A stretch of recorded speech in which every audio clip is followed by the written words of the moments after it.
Pero kasi sabi ni Karina, ayuda daw.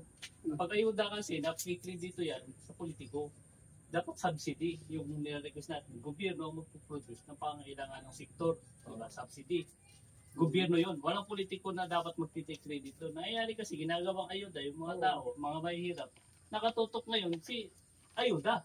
Sino politiko yung mabibigyan niya ng utang na loob na nabibigyan ng ayuda? Yun ay iboboto niya. Yun.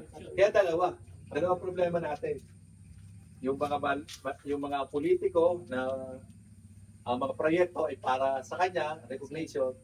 Then, yung mga big business na tulad ni Rason, nila Manny Villar, na pinoprotektahan ng mga politikong yan.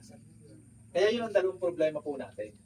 At hanggat ganyan po yung ating sitwasyon, na yung ating gobyerno ay salip na tayo ang kampihan, ang kinakampihan ay ang mga mayayaman, negosyante, ay wala tayong pag-asa.